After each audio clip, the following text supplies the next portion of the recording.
শফিকুর রহমান, একটা বিষয় আসলে খুব জানার ইচ্ছা ছিল, সেটি হচ্ছে মুক্তিযুদ্ধ কিংবা পরবর্তীকালীন জামায়াতের সাথে বর্তমান জামায়াতে ইসলামের কি কোনো নীতিগত পার্থক্য রয়েছে কিনা, কিংবা বর্তমানে আপনার যে দল, আপনারা কি আসলে মুক্তিযুদ্ধের চেতনায় বিশ্বাস করেন কিংবা মুক্তিযুদ্ধ নিয়ে আসলে আপনাদের অবস্থানটা কি, এটি কি আসলে স্পষ্ট করবেন কিনা? ডাক্তার শফিকুর রহমান, জামায়াত ক্ষমতায় গেলে আসলে আপনারা কি কি করবেন সেই বিষয়গুলো আপনি বিভিন্ন সময় আসলে পরিষ্কার করেছেন।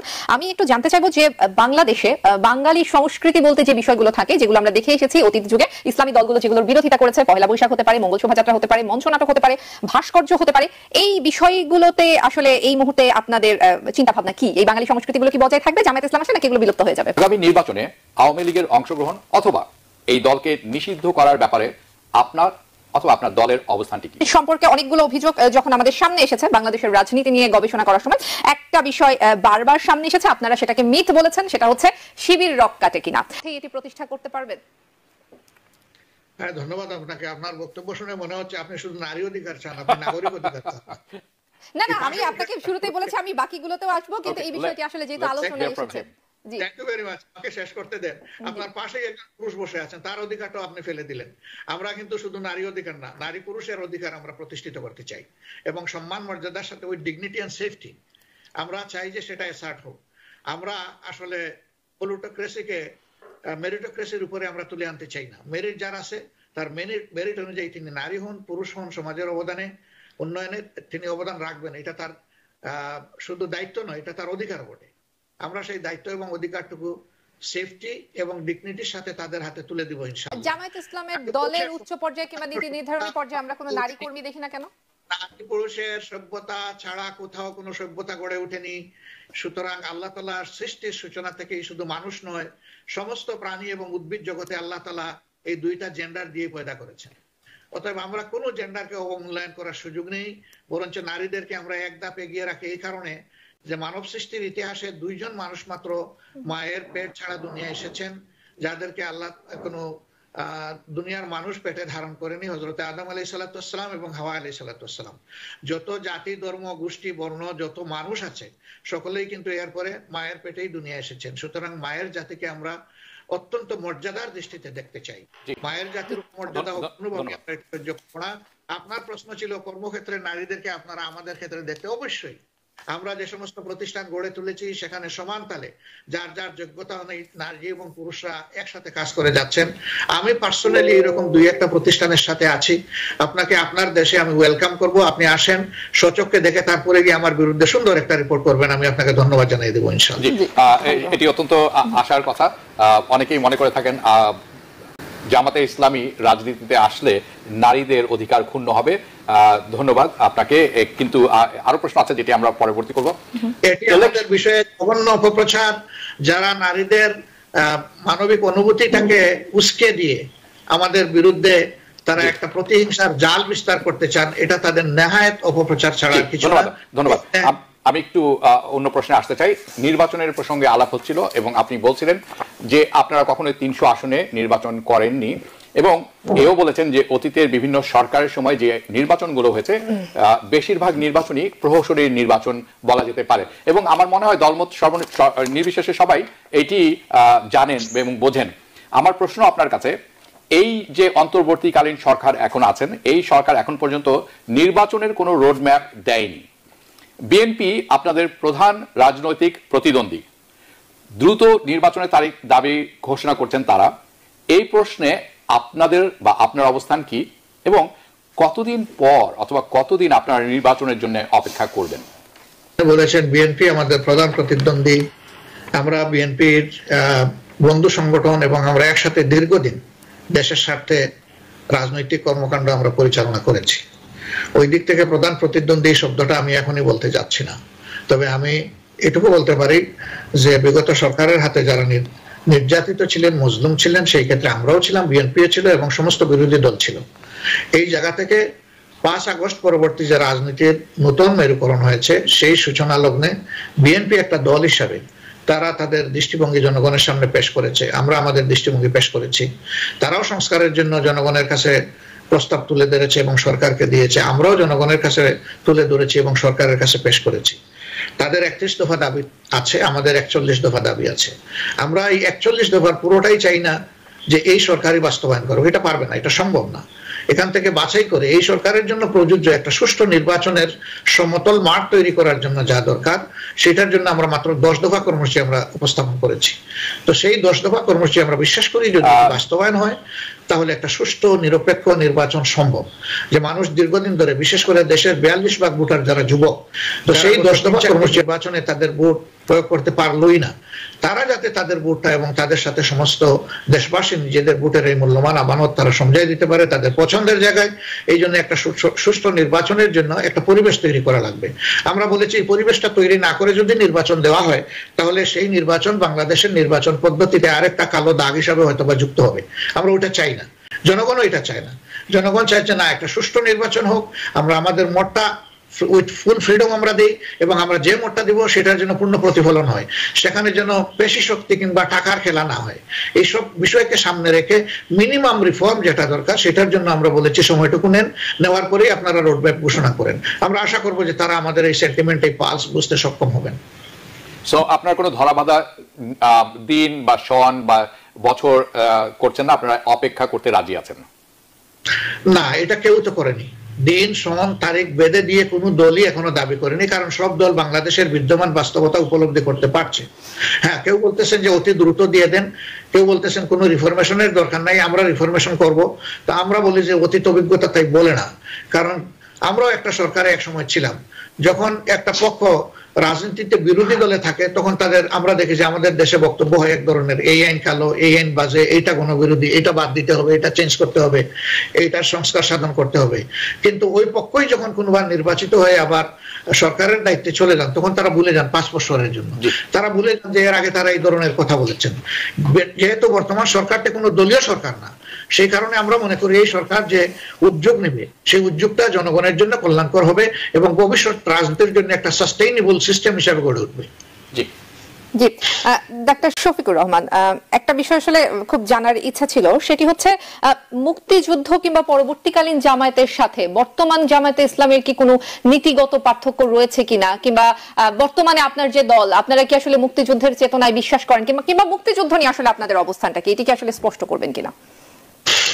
যেখানে আমরা এখানে 3 জন মানুষ আছি, আমি আছি এই প্রান্তে, আপনারা 2 জন ওই প্রান্তে, তা আপনারা 2 জন আমার বিশ্বাস যে সম্ভবত আপনারা মুক্তিযুদ্ধ দেখেননি। আমি একটু হালকা দেখেছি, আমি একজন শিশু ছিলাম, আপনিও যতটুকু দেখেছেন মনে থাকার কথা না, সেইটাও মানে খুব কমপ্লিট বলা যাবে না, কারণ আমি তখন এনাফ ম্যাচিউর না, সেই কারণে আমি রাজনৈতিক বুদ্ধা ছিলাম না। কিন্তু এই মানে মিট আমার যে বয়সটা ছিল সেটা নিয়ে আমি যা দেখেছি, সেখানে আসলেই মুক্তিযুদ্ধটা পাকিস্তানি শাসক গোষ্ঠীর পক্ষ থেকে আমাদের উপরে চাপিয়ে দেওয়া হয়েছিল এই দেশের মানুষের। শেখ মুজিবুর রহমান সাহেব নেতৃত্বে আওয়ামী লীগ পাকিস্তানের 300 আসনের মধ্যে 162 আসনে কিন্তু জয়লাভ করেছিল। সেই হিসাবে তারা যেহেতু অর্ধেকের চেয়ে বেশি আসনে জয়লাভ করেছিল, এই দেশ শাসন করার বিধিগত এবং সাংবিধানিক অধিকার তাদেরই ছিল। কিন্তু পাকিস্তানের ভুট্টো সাহেব তিনি সেখানে বাড়াবাড়ি করে একটা অস্থিতিশীল অবস্থা, একটা ওয়ানিজ্য দাবি নিয়ে সামনে আসার কারণে এই হকটা, এই অধিকারটা শেখ মুজিব সাহেব এবং তার দল পেলেন না। তো তাদের কি করার ছিল? যুদ্ধ তো তাদের উপরে চাপিয়ে দেওয়া হলো এবং তারা ডায়ালগ করেছেন ঢাকায় বসে বসে কিভাবে সেই পাওয়ার হ্যান্ডওভারটা শান্তিপূর্ণভাবে হবে এবং শেখ মুজিব সাহেব তার দল পুরো পাকিস্তান শাসন করবে। ভুট্টোর দাবি ছিল যে পূর্ব পাকিস্তানে আমি কোনো আসন পাই নাই, আর পশ্চিম পাকিস্তানে শেখ মুজিব কোনো আসন পান নাই, অতএব আমাদের কারোই পুরো পাকিস্তান শাসন করার ম্যান্ডেট জনগণ আমাদেরকে দেয় নাই। পূর্ব পাকিস্তানে শেখ মুজিব হবেন প্রধানমন্ত্রী, আমি হব পশ্চিম পাকিস্তানের প্রধানমন্ত্রী। আমি জানি না আপনারা দুনিয়ার কোন দেশে 2 প্রধানমন্ত্রী জানেন কিনা, আছে কিনা, আমার জানা মতো নাই। এটা ছিল একটা অন্যায়, অসঙ্গত দাবি যেটা কোনোভাবেই গ্রহণ করা যায় না। সেখান থেকেই সমস্যার সৃষ্টি হয়েছিল। তো সেই সৃষ্টি শেষ পর্যন্ত নিল মোট মুক্তিযুদ্ধে। এখন সেই যুদ্ধে জামাত গিয়েছিল কিনা, সমর্থন করেছিল কিনা, না, সেই যুদ্ধে জামাতে ইসলামী যেতে পারেনি এবং ওইভাবে প্রকাশ্যে কোনো সমর্থনও দেয়নি। আর অপ্রকাশ্যে যদি কিছু করে এটা জনগণের জানার কথা না। প্রশ্ন আসবে যে কেন জামাত তাহলে সেদিন মুক্তিযুদ্ধের অংশ হলো না? আপনারা সবাই জানেন সচেতন সাংবাদিক হিসাবে ভারত তাদের নিজেদের স্বার্থেই এই সুযোগটুকু সেদিন ভারতে সৃষ্টি করে দিয়েছিল যে তোমরা আসো, থাকো এবং আমরা তোমাদেরকে ট্রেনিং দিব, অস্ত্র দিব, রেশন দিব, তোমরা যুদ্ধ করো, দেশ তোমরা স্বাধীন করো। ভারত যেখানে এই দৃষ্টিভঙ্গি থেকে এটা করেছিল, সেখানে দেখেন জামাত ইসলামী তো দূরের কথা, আব্দুল হামিদ খান ভাসানী সাহেবের নামের আগে মৌলানা আছে, তিনি ভারতে গিয়ে সাথে সাথে গ্রেফতার হলেন, কয়েকদিন কারাবাস করে তারপরে বের হয়ে শর্তে যে তিনি ইন্ডিয়ায় থাকবেন না, সেই শর্তে তিনি বাংলাদেশে ফিরে আসতে বাধ্য হলেন। তারপরে অলি আহাদ সাহেব, যিনি একজন ভাষা সৈনিক ছিলেন বা সেনাপতি ছিলেন, তারও একই অবস্থা হয়েছিল, তিনিও থাকতে পারেননি সেখানে। তো জামাতে ইসলামী তো নাই, কোন ইসলামী দল সেখানে যায়নি। কেন যায়নি? আমরা জানতাম নিশ্চিত যে সেখানে ভারত আমাদেরকে ওয়েলকাম করবে না। ফলে আমাদের থাকার জায়গাটি ছিল বা জামাতের থাকার জায়গা ছিল অন্যান্য দলের মতো বাংলাদেশেই। শুধু এটা না, অনেক বামপন্থী দল যায়নি, তারা সেখানে মুক্তিযুদ্ধে অংশগ্রহণ করেনি। এখন অন্যদের ফিলোসফি আমি বলতে পারবো না। আমি পরবর্তী পর্যায়ে জামাত নেতৃবৃন্দের কাছ থেকে জিজ্ঞেস করে যেটা জানতে পেরেছি, কেন তারা সেদিন মুক্তিযুদ্ধে সরাসরি অংশগ্রহণ করলেন না, তারা পরিষ্কার বলেছেন যে এই মুক্তিযুদ্ধ পরিচালিত হচ্ছিল ভারতের তত্ত্বাবধানে নয়, নেতৃত্বে, কার্যত তারা সবকিছু দখল করে নিয়েছিল। নামকা হস্তে জেনারেল উসমানী ছিলেন মুক্তিযুদ্ধের প্রধান কমান্ডার, কিন্তু নিয়ন্ত্রণ করতো তারাই সবকিছু। তো তখনই যখন নিয়ন্ত্রণটা তাদের হাতে চলে গিয়েছিল, এটা স্পষ্ট ছিল যে তাদের নেতৃত্বে অথবা তাদের অধিক উৎসাহের কারণে যে দেশ স্বাধীন হবে, সেই দেশের স্বাধীনতার সুফল এই দেশের জনগণ ভোগ করতে পারবে না, যেটা 53 বছরের বাংলাদেশের ইতিহাসে অক্ষরে অক্ষরে প্রমাণিত হয়েছে। এখন কেন ইন্ডিয়া এই অবস্থা আমাদের সাথে করছে? এর কারণ হলো যে তারা তাদের জমিদারি হারিয়ে এখন সহ্য করতে পারছে না। এই জন্য বাংলাদেশের বিরুদ্ধে তারা মিথ্যা মিডিয়া ওয়ারে নেমেছে। চতুর্দিকে দেশবাসীকে এবং দেশের বাইরে তারা বিশ্ববাসীকে বিভ্রান্ত করার চেষ্টা করছে, উস্কানিমূলক কর্মকাণ্ড পরিচালনা করছে। এটা থেকেই বোঝা যায় যে জামাতে ইসলামীর তখনকার ফিলোসফি সঠিক ছিল না বেঠিক ছিল। এখন আপনি প্রশ্ন করতে পারেন যে সেই সময় তাইলে কি জামাতে ইসলামী কোনো ধরনের কোনো ভুল করে নাই? এ গ্যারান্টি আমি দিতে পারবো না। জামাতে ইসলামী মানুষের সংগঠন, মানুষ হিসাবে যে কেউ ভুল করতে পারে, সংগঠনও ভুল করতে পারে। যদি সেই রকম কোনো ভুল জামাত ইসলামী করেই থাকতো, তাহলে 72-এর 10 জানুয়ারি থেকে 75-এর 15 আগস্ট পর্যন্ত শেখ মুজিবুর রহমান সাহেবের নেতৃত্বে এই দেশ পরিচালিত হয়েছে, আওয়ামী লীগ দেশ শাসন করেছে। এখানে 24,000 মামলা এই ধরনের দায়ের করা হয়েছিল। সেই মামলাগুলো তো কই জামাত ইসলামীর তো কোনো নেতার নাম ছিল না। জি, ধন্যবাদ। যদি সেই তখন তারা অপরাধ করেই থাকতেন, তাইলে জামাতের নেতৃবৃন্দের নাম কেন তারা দেননি? কি এমন শক্তি জামাতে ইসলামীর ছিল যে তাদের নাম বাদ দিতে হবে? তাদের জন্য কি এমন চ্যালেঞ্জ ছিল? তারা অনেকেরই নাম নিতে পারলেন, তুলে আনতে পারলেন। এর প্রমাণটা দেখুন যে এই সরকার কয়েকদিন আগে যে সরকারটা পতিত সরকার বিদায় নিল, সেই সরকারের মুক্তিযুদ্ধ বিষয়ক মন্ত্রণালয় এই দেশে রাজাকারের তালিকা তৈরি করলো 10,000-এর, এর মাঝে 8,183 জন হইল আওয়ামী লীগের। কি বলবেন এখন আপনি বলুন? আর সেখানে 134 জন ছিল জামাত ইসলামের, অন্যান্যরা আরো ভাগ বাটোরা পেয়েছে। আমাদের বিরুদ্ধে যে অপপ্রচার গুলা, কার্যত এগুলা তাদের নিজেদের তৈরি করা। শুধু মুক্তিযুদ্ধের চেতনার কথা বলে একটা জাতিকে ধ্বংস করা, শোষণ করা, লুণ্ঠন করা এবং অন্যদের তাবেদার বানানোর, বিষয়টাকে বৈধতা দেওয়ার জন্য, জায়েজ বানানোর জন্য আমাদের বিরুদ্ধে অপপ্রচার গুলা চালানো হয়েছে। ধন্যবাদ আপনাকে। আমি কয়েকটি বিষয় আপনার দৃষ্টি আকর্ষণ করব, তারপরে একটি প্রশ্ন থাকবে আপনার কাছে। আপনি যে কথাগুলো বলেছেন, আমি মনে হয় এই কথাগুলি বেশিরভাগই দেখেছি অথবা পড়েছি আপনাদের সাবেক আমির গোলাম আজমের লেখা একটি বইয়ে, তার 3য় খণ্ডে আমার মনে হয় যে কথাগুলো আপনি বলেছেন প্রথম অংশে সবকিছু উল্লেখ করা আছে। মজার ব্যাপার হচ্ছে 69 যে ইলেকশনটি হলো 70-এর, সেই নির্বাচনে আওয়ামী লীগ প্রথম হলেও দ্বিতীয় হয়েছিল জামাতে ইসলামী। কিন্তু আপনি শেখ মুজিব কেন বহিষ্কার করলেন না? শেখ মুজিব কিন্তু জামাতে আমির গোলাম আজমকে 83 জনের যে তালিকাটি হয়েছিল নাগরিকত্ব নিয়ে নেওয়ার, তার মধ্যে কিন্তু গোলাম আজম ছিলেন অন্যতম একজন। এর পরবর্তীতেও একটি বিরাট তালিকা তৈরি হয়েছিল 83,000, সেখানেও অনেকে ছিলেন জামাতের। এবং জামাতের সাবেক আমির গোলাম আজম, উনি কিন্তু 78 সালে যখন ফেরত আসলেন দেশে, পাকিস্তানি পাসপোর্ট নিয়ে এসেছিলেন। সে নিয়ে অনেক কাণ্ড হয়েছে, সেটি আপনারা ভালো করে জানেন। আমি সেই প্রসঙ্গে এখন যাব না। আপনি তো প্রসঙ্গে এসে গেছেন, এসে বলতেছেন যে আমি যাব না। আমি আসছি, আপনি কথা বলার সুযোগ পাবেন। ওকে, আমি এখন বর্তমান পরিপ্রেক্ষিতে যে সংস্কারের কথা আমরা শুনছি, এখানে 1 মিনিট সময় লাগবে, একটু সময় দেন। আপনি কথা বলার সুযোগ পাবেন। আমি প্রশ্নটি আপনাকে দিয়ে দিই, প্রশ্নটি আপনাকে করি, তারপর আপনি প্রথম অংশেরও পরিষ্কার করতে পারবেন এবং আপনার প্রশ্ন উত্তর দিবেন। আমার প্রশ্নটি হচ্ছে এরকম, আমরা এখন সংস্কারের কথা শুনছি এবং সংস্কারের যে প্রয়োজন আছে এ ব্যাপারে আমার মনে হয় কেউই দ্বিমত পোষণ করবেন না। আমার প্রশ্ন আপনার কাছে, নির্বাচন আগে না সংস্কার আগে? ছাত্র নেতৃবৃন্দ সরকার শেষ হওয়ার পর নির্বাচনের পক্ষে আপনারা কি, নাকি তার আগে? হ্যাঁ, আপনি প্রথম অংশটাই আমি একটু যাচ্ছি। আপনি বলছিলেন যে গোলাম আজম সাহেব সহ 83 জনের নাগরিকত্ব ক্যান্সেল করা হয়েছিল, এর মধ্যে গোলাম আজম সাহেবের নাম ছিল। ট্রু, তো গোলাম আজম সাহেবের নাম যেহেতু নাগরিকত্ব ক্যান্সেলেশন সেই লিস্টে ছিল, তো তার অপরাধগুলোর বিরুদ্ধে 2-1টা মামলা করা গেল না কেন? কারণ আর যাদের নাগরিকত্ব ক্যান্সেল হয়েছিল তাদের কিন্তু কারো কারো নামে মামলা হয়েছে। তো সেই জবাব এখন কে দিবে? এখন দেওয়ার মতো কোনো অথরিটি আমি দেখছি না। এখন যদি আওয়ামী লীগ তার লিগেসি মানে স্বীকার করে তাইলে তারা দিতে পারে ইচ্ছা করলে সে জবাব। তবে আওয়ামী লীগকে এখন কোথায় পাবেন জানি না, এখন তো দেখতে হবে তারা। 2 নম্বর হচ্ছে যে আপনি বলেছেন যে অনেকের নামের তালিকা হয়তো বা জামাতের কারো কারো ছিল, আপত্তি নাই তো। যদি নামের তালিকা এরকম কারো অভিযোগ থাকে কারো বিরুদ্ধে, বিচার করা হোক, আমাদের কোনো সমস্যা নাই। বিচারটা হোক সুষ্ঠু, বিচারটা হোক যথাযথ নিরপেক্ষ, জাস্ট বলতে যা বোঝায় সেই জাস্টটা ডেলিভারি দেওয়া হোক। কিন্তু বিচারের নামে যা দেখলো বাংলাদেশের জনগণ এবং বিশ্ববাসী, এটা তো বিচারের এই সংক্রান্ত একটা রায়ে ব্রিটেনের একটা আদালত বলেছে যে it's a genocide of the justice. জি ধন্যবাদ। আমি শুধু এতটুকু বললাম। জি, এখন কিছু বলার দরকার মনে করি না। এখন বলছেন যে আগে সংস্কার না আগে আপনার এই নির্বাচন। যদি নির্বাচনই আগে হয়ে যায় তাহলে এই সরকারের কাছে সংস্কারের কোন বিষয়টা থাকবে? এটা তো অবভিয়াস, এটা মানে বোধগম্য, এটা যৌক্তিক যে অবশ্যই সংস্কার আগে হবে আর সংস্কারের হাত ধরেই নির্বাচন হবে, এটাই স্বাভাবিক। জি, ডাক্তার শফিকুর রহমান, জামায়াত ক্ষমতায় গেলে আসলে আপনারা কি কি করবেন সেই বিষয়গুলো আপনি বিভিন্ন সময় আসলে পরিষ্কার করেছেন। আমি একটু জানতে চাইবো যে বাংলাদেশে বাঙালি সংস্কৃতি বলতে যে বিষয়গুলো থাকে, যেগুলো আমরা দেখে এসেছি অতীত যুগে, ইসলামী দলগুলো যেগুলোর বিরোধিতা করেছে, পহেলা বৈশাখ হতে পারে, মঙ্গল শোভাযাত্রা হতে পারে, মঞ্চ নাটক হতে পারে, ভাস্কর্য হতে পারে, এই বিষয়গুলোতে আসলে এই মুহূর্তে আপনাদের চিন্তা ভাবনা কি? এই বাঙালি সংস্কৃতিগুলো কি বজায় থাকবে জামায়াত ইসলাম আসলে, নাকি এগুলো বিলুপ্ত হয়ে যাবে? আচ্ছা দেখেন, আপনি 4-5টা জিনিস এনেছেন তো অনেক সময় লাগবে। আমি সিম্বলিক একটাই বলি, যেমন পয়লা বৈশাখ যে অনুষ্ঠানটা হয় সবচেয়ে বড়, এটার নাম দেওয়া হয়েছে মঙ্গল শোভাযাত্রা। কোন শোভাযাত্রার মাধ্যমে কোনো মঙ্গল হবে নাকি মানুষের কার্যক্রমের মাধ্যমে মঙ্গল হবে? বরঞ্চ এই সমস্ত শোভাযাত্রায় গিয়েও শোভাযাত্রা ইটসেলফ অনেক অমঙ্গলে পড়ে যায়, সেগুলো আমি আর বলতে গেলাম না, যেগুলা প্রত্যেক বছরই কিছু কিছু ঘটনা আসে দুঃখজনক, বেদনাদায়ক।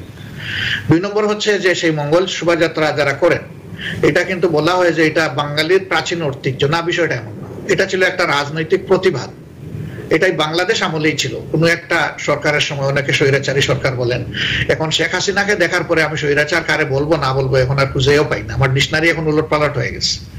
তো সেই সময় এটা একটা প্রতিবাদের ভাষা হিসাবে, কর্মসূচি হিসাবে এসেছিল ময়দানে। এখন এখানে অনেক মানুষই অংশগ্রহণ করেন, তারা বিভিন্ন ধরনের মুখোশ করেন। মানুষ তো আশরাফুল মখলুকাত, সমস্ত সৃষ্টির মধ্যে সেরা।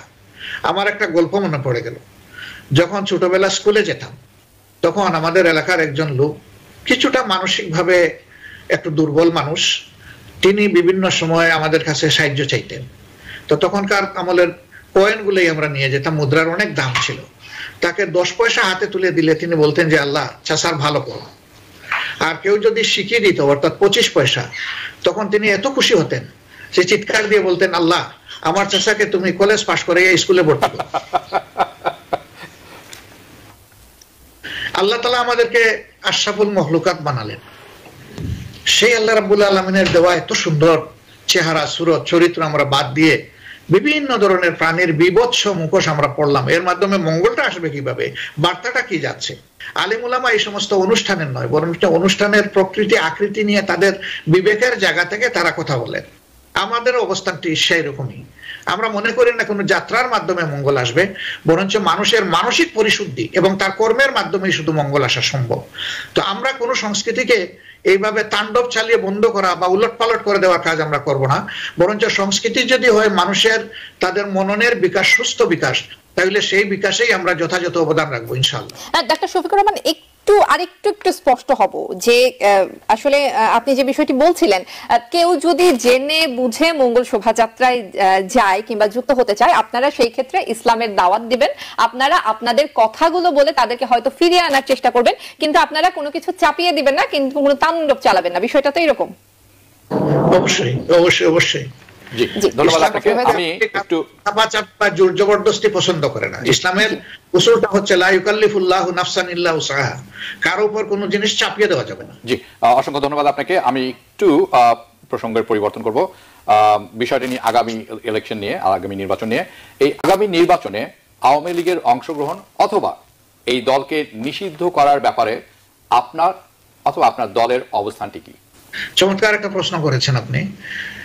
আওয়ামী লীগ আগামী নির্বাচনে অংশগ্রহণ করবে। নির্বাচনে অংশগ্রহণ কারা করবে? যাদের নির্বাচনী ব্যবস্থার উপরে শ্রদ্ধা আছে, আস্থা আছে, যারা মনে করে যে জনগণের পপুলার ভোটে তাদেরকে নির্বাচিত হতে হবে, যারা মনে করে যে জনগণের আমানত হিসেবে জনগণ তার ভোটের যে রায় দিবে সেটার আমানত তাকে রক্ষা করতে হবে। আওয়ামী লীগের আমি আগের আমল সমূহ বাদ দিলাম, এত টানলে তো আজকের পুরো সময় চলে যাবে এক প্রশ্নের উত্তর দিতে। এই যে 15.5 বছর তারা দেশ শাসন করলো, এই দেশ শাসনের সময়কালে আমি 8 সালও বাদ দিয়ে দিলাম, 14, 18, 24 তারা 3টা নির্বাচন জাতিকে উপহার দেওয়ার বিরল সুযোগ পেয়েছিলেন। এর আগে সংবিধানে ছিল যে একটা কেয়ারটেকার সরকার, পল টাইম সরকার হিসেবে, নিউট্রাল নন পার্টিসান গভর্নমেন্ট হিসেবে তারা ইলেকশন কন্ডাক্ট করবে। কিন্তু আওয়ামী লীগ এসে কৌশলে আদালতকে ব্যবহার করে সেই কেয়ারটেকার সিস্টেমটা তুলে দিল। কেন তুলে দিল? তারা জানতো যে তারা ক্ষমতায় এসে তাদের লোভ এবং তাদের অপরাধকে নিয়ন্ত্রণ করতে পারবে না, তারা মানুষের উপর জুলুম অত্যাচার করবে। অতএব যখন তারা এই উপকর্মগুলা করবে তখন তারা বারবার যেভাবে অতীতে জনগণের দ্বারা প্রত্যাখ্যাত হয়েছে আগামীতেও হতে বাধ্য। এই জন্য ক্ষমতাকে চিরস্থায়ী করার জন্য জনগণের এই সুষ্ঠু নির্বাচনের পথটাকেই তারা বন্ধ করে দিলেন। 14 সালের নির্বাচনটা দেখেন, সেখানে 300 আসনের মধ্যে 154 আসনে কোন প্রতিদ্বন্দ্বী প্রার্থী ছাড়াই তারা আগেই নির্বাচনের দিনের আগেই তারা নির্বাচিত ঘোষণা হয়ে গেলেন, ঘোষিত হয়ে গেলেন। বাংলাদেশে কি প্রার্থীর খরা দেখা দিয়েছে নাকি দলের অভাব আছে? এর মাধ্যমে বাংলাদেশের রাজনীতিকে তারা কোথায় নিয়ে গিয়েছিলেন স্পষ্টভাবে সেটা উঠে আসে। এরপরের ইলেকশনে কি হলো? শেখ হাসিনা বললেন, আমি বঙ্গবন্ধু কন্যা, আমি কথা দিয়ে কথা রাখি, আমি সুষ্ঠু নির্বাচন উপহার দেব, আমার উপরে আস্থা রাখুন। তার উপরে আস্থা রেখে সরল বিশ্বাসে রাজনৈতিক দলগুলা গেল। শুধু সরল বিশ্বাসে না, 14তে নির্বাচনে না যাওয়ার কারণে আমাদের ডেভেলপমেন্ট পার্টনার এই বিশ্বসভার অনেক সম্মানিত সদস্য বলছিলেন যে আপনারা নির্বাচনে না গিয়ে বললেন যে তারা কারচুপি করবে, তো সেটা তো প্রমাণ করার সুযোগ দিলেন না। আপনারা গেলেই দেখতেন তারা কারচুপি করে কিনা। গেলাম তো আমরা 18 সালে। তারপরে কি হলো? আওয়ামী লীগ নিজেদের উপর আস্থা হারিয়ে নির্বাচনের দিন পর্যন্ত ধৈর্য ধরতে পারলো না। তারা 29 ডিসেম্বর দিবাগত রাত্রে নির্বাচনের কাজ শেষ করে ফেললো, 30 তারিখের অপেক্ষা করলো না। তো প্রথম নির্বাচনটা ছিল মানে কি বলবো প্রত্যাখ্যাত, দ্বিতীয়টাকে বলা হলো মিডনাইট ইলেকশন। তারা তো ইলেকশনের দিন পর্যন্ত ধৈর্যই ধরতে পারে নাই। আমি একজন নমিনি ছিলাম বা ক্যান্ডিডেট ছিলাম, আমার আসন ছিল ঢাকা 15 মিরপুর কাফরুল নিয়ে। সেখানে আমি দেখলাম যে আগের রাতে অনেক কিছু শেষ হয়ে গেছে। বিবিসির সাংবাদিক আমাকে প্রশ্ন করলেন যে আজকে রাত্রে কোনো ঝুঁকি আপনি বুঝতে পারছেন কিনা। আমি হাসলাম, হাসিয়া বললাম, আপনি একজন বিবেকী সাংবাদিক, আমি না আপনার কাছ থেকে জানবো যে আপনি কি কি ঝুঁকি দেখেছেন। তো আমি কি আপনাকে একটু রিকোয়েস্ট করবো যে আমার নির্বাচনী এলাকায় আজকের রাতটা এখন গিয়ে একটু ঘুরে আসবেন। তিনি 1 ঘন্টা পরে আমাকে ফোন দিয়ে বললেন যে নির্বাচন তো শেষ। আমি বললাম কিভাবে শেষ? বলে না, নির্বাচন জবাই হয়ে গেছে। বললাম কিরকম কুরবানি হলো? বলে যে নির্বাচন তো চলছে রাত্রে, কালকের দিনের তো প্রয়োজন হবে বলে মনে হয় না। তো দ্যাট ওয়াজ দি সিনারিও। আর 24-এ যাতে কেউই নির্বাচনের দিকে না যেতে পারে সেই ব্যবস্থাই তারা চরমভাবে করেছিলেন। তো যে আওয়ামী লীগ নির্বাচনী ব্যবস্থার উপরে নিজেদের কোনো আস্থা নাই, বিশ্বাস নাই, আপনি আমি কি চাইবো জোর করে তাদের উপর নির্বাচন চাপিয়ে দিই যে তারা নির্বাচনে আসুক? এটা কি ইনসাফ হবে? এটা জুলুম হবে না ভাই? তারাই তো চায় না নির্বাচন। 2 নম্বর কথা হচ্ছে যে তারা যদি নির্বাচনই চাইবে তাহলে জনগণের দাবিকে অস্ত্র আর গুলি দিয়ে নিয়ন্ত্রণ করতে গেলেন কেন? তারা এই 2000 মানুষের কম বেশি জীবন কেন তারা শেষ করে দিলেন? তারা কেন হাজার হাজার আমাদের যুবকদেরকে যুবতীদেরকে ভঙ্গ করলেন? কেন অন্ধ বানালেন? কেন জাতির বিরুদ্ধে তারা এই অবস্থান নিলেন? তারা এখন ভোট চাইবেন কার কাছে? সেই জাতির ক্ষতিগ্রস্ত লোকেরা, শহীদ পরিবারগুলো, আহত পঙ্গুরা, তারা চায় কিনা আওয়ামী লীগ নির্বাচনে আসুক? আমি অনুরোধ করবো যে এর উপরে আপনার একটা গবেষণা চালান, তাদের কথা সরাসরি তাদের কাছ থেকে। আপনি কিন্তু আমার প্রশ্নের উত্তরটি দেননি, সেটি হচ্ছে আপনার অবস্থান এবং আপনার দলের অবস্থান। স্টেক হোল্ডার হচ্ছে জনগণ, এই ভোট দিবে জনগণ, নির্বাচিত করবে জনগণ। সেই জনগণ কি চায় দেখেন। আমি মনে করি না যে আওয়ামী লীগ নির্বাচনী ব্যবস্থার উপরে তাদের মিনিমাম কোনো আস্থা আছে। আচ্ছা, ধন্যবাদ আপনাকে। আমরা মনে হয় অবস্থানে স্পষ্ট হয়েছি। ডাক্তার শফিকুর রহমান, আপনি জন্মের কথা বলছিলেন। আমার জন্মসাল আসলে 90-এর অনেক পরে। তো আমাদের যে জেনারেশন, আমরা যখন বড় হয়েছি, আমরা যখন বাংলাদেশের রাজনীতি বুঝতে শিখেছি, বাংলাদেশের রাজনীতি নিয়ে পড়াশোনা করতে শিখেছি, জামায়াত ইসলাম সম্পর্কে অনেকগুলো অভিযোগ যখন আমাদের সামনে এসেছে বাংলাদেশের রাজনীতি নিয়ে গবেষণা করার সময়, একটা একটা বিষয় বারবার সামনে এসেছে, আপনারা সেটাকে মিথ বলেছেন, সেটা হচ্ছে শিবির রক কাটে কিনা। আমি এই সংক্রান্ত অনেকগুলো ইন্টারভিউ দেখেছি। আপনাদের শিবিরের যিনি সভাপতি তিনি বলেছেন গুগলে সার্চ করলে এরকম পাওয়া যাবে না। আসলে যেই সময়কার ঘটনা, ওই সময় গুগল এত অ্যাক্টিভ ছিল না। আমি একটু গুগলে সার্চ করেছিলাম, কিংবা আমি আমার যারা সিনিয়র সহকর্মী আছেন তাদেরকেও বলেছিলাম। আমার হাতে আসলে বেশ কিছু ঘটনা রয়েছে, এতগুলো ঘটনা আসলে বলার মতো সময়ও নেই। 1988 সাল রাজশাহী ছাত্রলীগের সহসভাপতির ওপরে হামলা, 1988 সালে সিলেটে শিবির ক্যাডাররা ছাত্রলীগ নেতা মুনির জুয়েল ও তপনকে হত্যা করে। এরপরে 1990 সালে আরেকজনকে ক্যাম্পাসে জবাই করে হত্যা করা হয়। এরকম নানাবিধ ঘটনা আমার কাছে রয়েছে, একদম তারিখ সহ নাম সহ এই অভিযোগগুলো আসলে এসেছে। অভিযোগগুলোকে যদি আপনি এখন মিথ্যা বলেন, সবগুলোই মিথ্যা, এই ব্যাপারে হয়তো আমি কিছুটা দ্বিমত প্রকাশ করব। যেহেতু ঘটনাগুলো রটেছে, কিছুটা হলেও হয়তো বা সত্যি।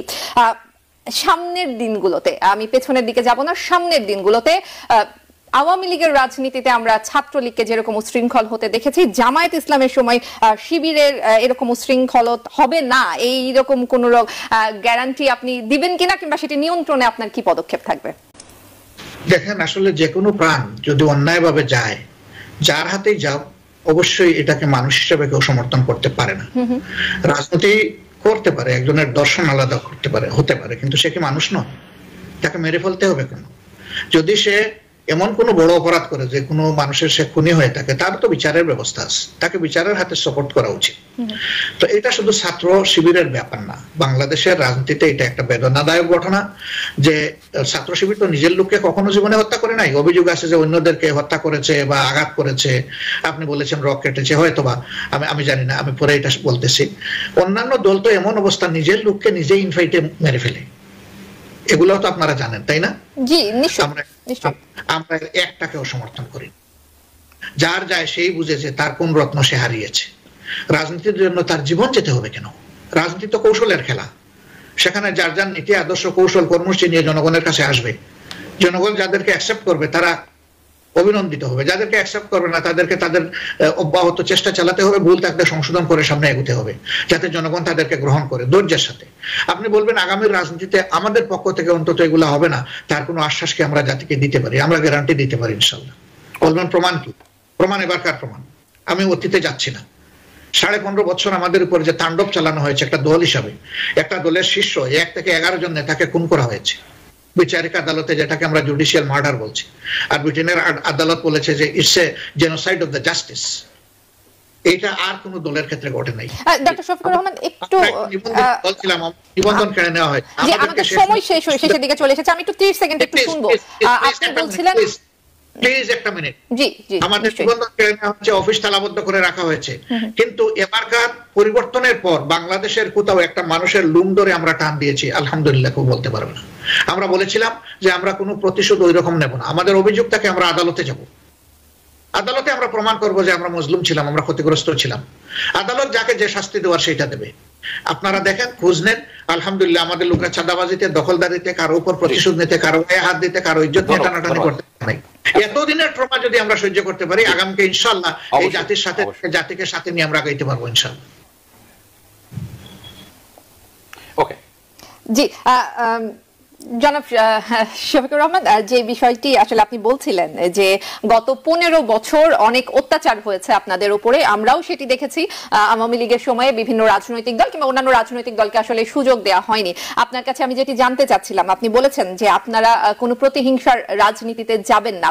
গত 15 বছর যারা নির্যাতিত হয়েছে তারা যখন ক্ষমতায় আসবে কিংবা তাদের কোর্টে যখন বল আসবে, তারা যখন প্রতিশোধ নিতে চাইবে কিংবা প্রতিহিংসামূলক কার্যক্রমে যুক্ত হবে, সেই জায়গাটা নিয়ন্ত্রণে আপনি এখন যে কথাগুলো বলছেন, আমি আশা করব এটি কোনো রাজনৈতিক বক্তব্য নয়, আপনি সত্যিকার অর্থে আক্ষরিক অর্থে এটি আসলে নিয়ন্ত্রণ করবেন।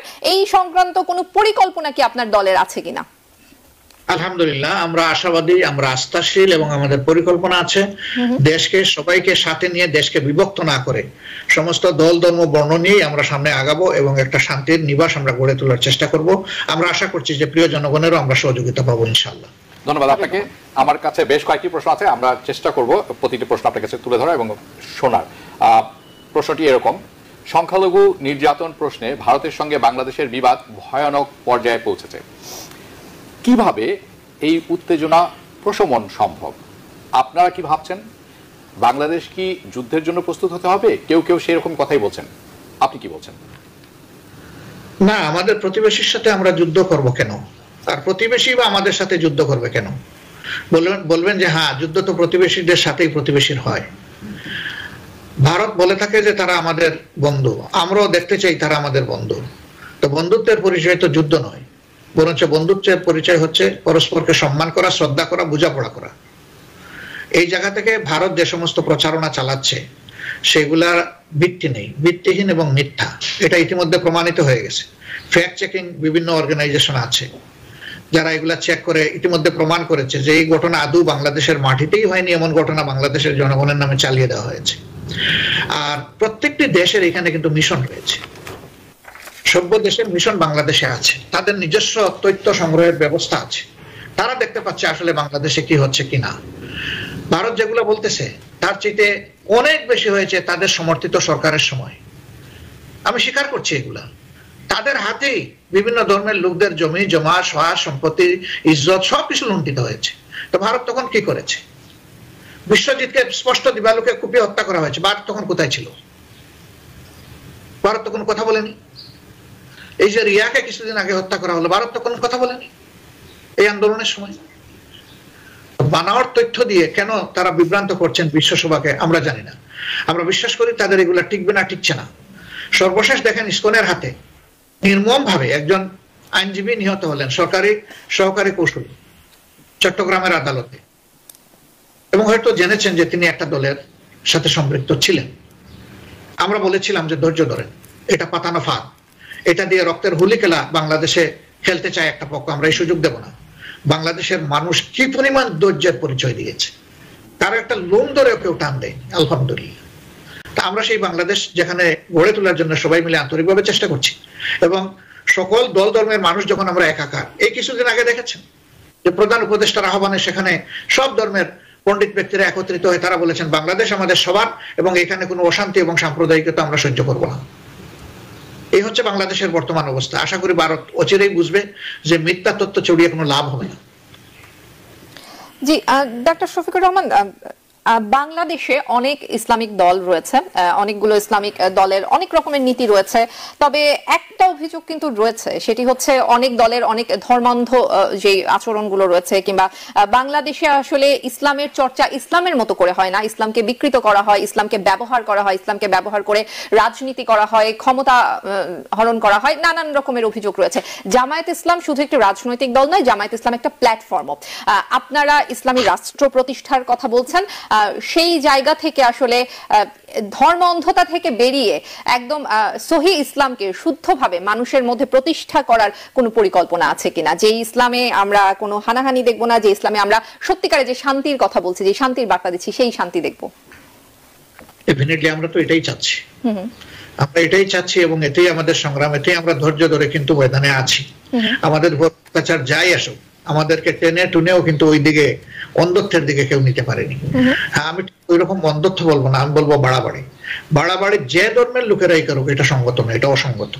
শুধু কি মুসলমানরা বাড়াবাড়ি করে? না, আপনি পার্শ্ববর্তী দেশ দেখেন, দুনিয়ার চতুর্দিকে দেখেন, মায়ানমার দেখেন, আপনি নিউজিল্যান্ডের মতো একটা শান্তিকামী দেশ দেখেন, আপনারা যে দেশে আছে সেই দেশে দেখেন, অনেকগুলা ঘটনা কিন্তু ধর্মকে কেন্দ্র করে হয়। কিন্তু এই বিষয়টার ব্র্যান্ডিং হয় শুধু মুসলমানদেরকে নিয়ে, এটা দুঃখজনক।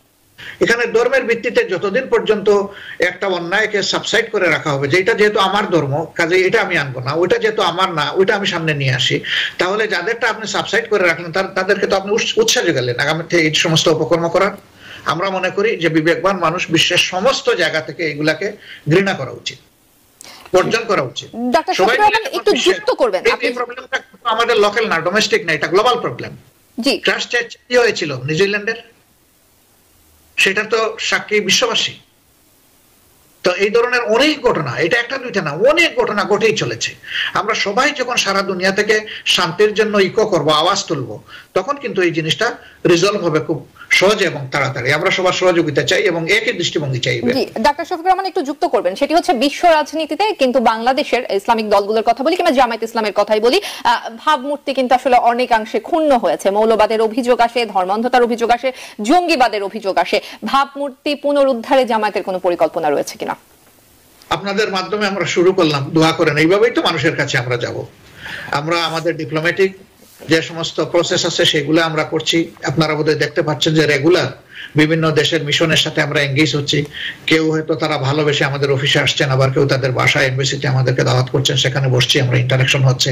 আমরা বিশ্বাস করি যে অ্যাকচুয়ালি বাংলাদেশে ইসলামী দলগুলো বা পার্টিকুলারলি জামাত ইসলামী কি চায় এটা সবার কাছে ক্লিয়ার হবে ইনশাআল্লাহ, খুব দ্রুত ক্লিয়ার হবে। এবং আমাদের বিরুদ্ধে আনিত অভিযোগগুলো যে আসলেই বড় ধরনের অপপ্রচার, সেটা ক্লিয়ার হবে। তবে হ্যাঁ, যদি কোনো জায়গায় আমাদের ভুল থাকে সেটা আমরা বুঝবো এবং ওইটা আমরা সংশোধন করব, কোনো অসুবিধা নেই। কিন্তু আমরা ওই ধরনের কোনো ভুলের মধ্যে আছি, কোনো এক্সট্রিমিজমের মধ্যে আছি, কোনো ফ্র্যাকশনালিজমের মাঝে আছে, এটা আমরা মনে করি না, আমরা দেখতে পাচ্ছি না। একটি প্রশ্ন কিছুক্ষণ আগে অপলা করেছিল আপনাকে, আপনি উত্তর দিয়েছেন। আমি একটু অন্যভাবে জানতে চাই প্রশ্নটি। স্বাধীনতা উত্তর বাংলাদেশের জামাত এই প্রথম কোনো বাধা ছাড়া রাজনীতি করার একটি সুযোগ, বড় সুযোগ পেয়েছে। আমি বলবো সেটি পাকিস্তান আমল থেকে শুরু করে বাংলাদেশ আমল পর্যন্ত। আমাদের ব্যাপারে একটি প্রধান আপনাদের ব্যাপারে একটি প্রধান আপত্তি শোনা যাচ্ছে, সেটা হচ্ছে শোনা যায় এবং অনেকেই বলে থাকেন প্রায় ৭১ আপনাদের ভূমিকা, সেই ভূমিকার জন্য এখন পর্যন্ত কিন্তু জামাতে ইসলামী কখনো ক্ষমা চায়নি। আপনি কি মনে করেন সেই ক্ষমা চাওয়ার এটি প্রকৃষ্ট একটি সময়? দেখেন, খুব চমৎকার একটা কথা বলেছেন। মানুষ হিসাবে আমি যদি পার্সোনালি কোনো ভুল করি অবশ্যই আমার ক্ষমা চাওয়া উচিত। কোন দল যদি সামষ্টিক সিদ্ধান্তের মাধ্যমে কোনো ভুল করে তাদেরও ক্ষমা চাওয়া উচিত। আর পাকিস্তান আমলে যারা নেতৃত্ব দিয়েছেন সেই নেতৃত্বে তো দূরের কথা, আমি একজন সমর্থকও ছিলাম না। সেই সময় নেতা ছিলেন, দায়িত্বশীল ছিলেন, আমির ছিলেন অধ্যাপক গোলাম আজম। নাগরিকত্ব মামলায় তিনি যখন উইন করলেন, মুক্তি পেয়ে এসে তিনি বায়তুল মুকাররম উত্তর গেটে একটা বক্তব্য দিয়েছিলেন। সেই বক্তব্যে তিনি বলেছেন যে আমাদের দ্বারা যদি কেউ কষ্ট পেয়ে থাকেন, দুঃখ পেয়ে থাকেন এবং আমরা যদি কোনো অন্যায় করে থাকি, আমি দুঃখ প্রকাশ করছি, আপনারা আমাদেরকে ক্ষমা করে দেবেন। আচ্ছা বলেন তো, তার বক্তব্যটা শক্তিশালী হবে না আমার বক্তব্য শক্তিশালী হবে? প্রশ্নটি আসলে তার বক্তব্য বা আপনার বক্তব্য নয়, ছিল জামাতে ইসলামী আপনি বলতে পারেন যে এই জেনারেশন তো এটা জানে না, তখন অনেকের বয়স হয় নাই, জন্ম হয় নাই যখন ইনি দিয়েছেন। তো এই জেনারেশনকে আপনারা কিছু বলবেন কিনা? আপনারা যদি আপনাদের ভালোবাসার জায়গা থেকে, দায়িত্ববোধের জায়গা থেকে এই ধরনের কোনো গুরুত্বপূর্ণ পরামর্শ আমাদেরকে দিয়ে থাকেন, আমরা বিষয়টাকে সক্রিয় বিবেচনায় নেব ইনশাআল্লাহ, কথা দিচ্ছি। ধন্যবাদ আপনাকে, অসংখ্য ধন্যবাদ। আরেকটি প্রশ্ন আপনার জন্য। আপনারা প্রধান উপদেষ্টার কাছে যেই প্রস্তাব দিয়েছেন তার একটিতে ইসলামের প্রধান ভূমিকার কথা বলা হয়েছে।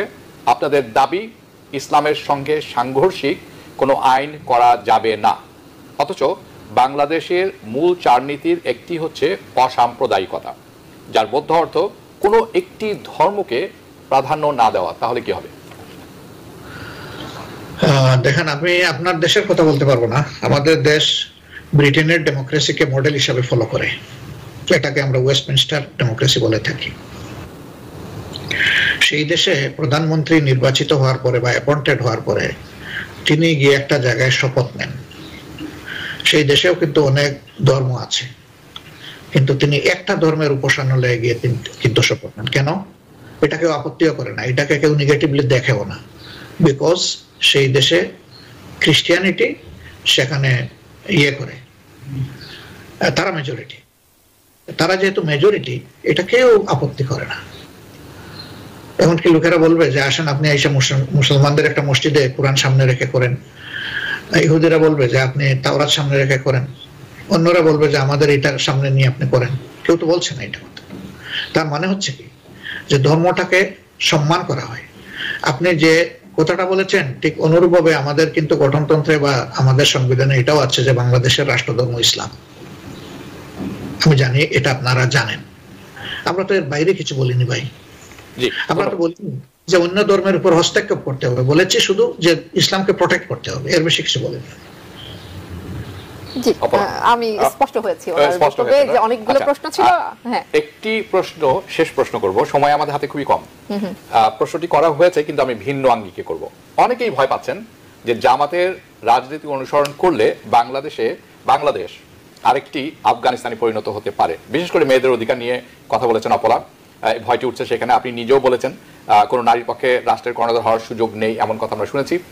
মেয়েদের পোশাক নিয়েও আপনার দলের কেউ কেউ কঠোর মন্তব্য করেছেন অতীতে। তাহলে আপনি কি বলবেন যে এই ভয়টি আসলে অমূলক নয়? না, এই ভয় করার দরকার পড়বে না ইনশাআল্লাহ। আমরা পূর্ণ আস্থার সাথে জাতিকে, বিশ্ববাসীকে আমরা আশ্বস্ত করছি যে ভয় করার কোনো দরকার পড়বে না। এবং বাংলাদেশ কখনো আফগানিস্তান হবে না, এটা কখনো আমেরিকা হবে না, কখনো এটা পাকিস্তান হবে না, এটা বাংলাদেশ থাকবে ইনশাআল্লাহ, কিন্তু মর্যাদার বাংলাদেশ হিসেবে আত্মপ্রকাশ করবে। হ্যাঁ, এবং সিঙ্গাপুরও হবে না। না, সিঙ্গাপুর হবে না, এটা বাংলাদেশ।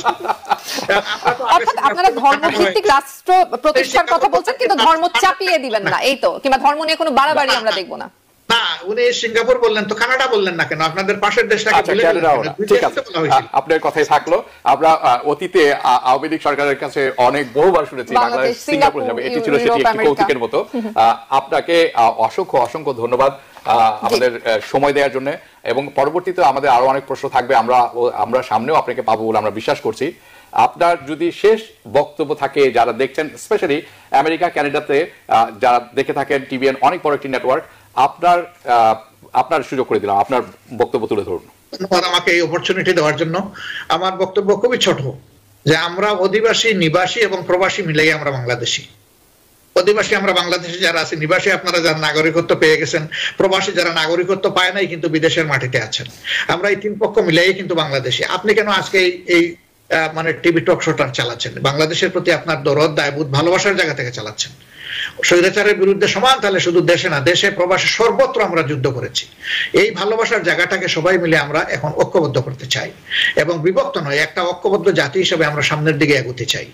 যার যার জায়গা থেকে আমরা যেন দেশ গঠনে সর্বোচ্চ অবদান রাখতে পারি, আগামীতে দুর্নীতিমুক্ত একটা মানবিক বাংলাদেশ আমরা যাতে করতে পারি, এবং আমাদের যুবকদেরকে সামনে নিয়ে অপার সম্ভাবনার একটা বাংলাদেশকে আমরা যেন ফুটিয়ে তুলতে পারি বিশ্বসভার সামনে। আমরা আমাদের সকলের সহযোগিতা চাই, যে যেখানেই আছি, যে যেখানেই থাকি।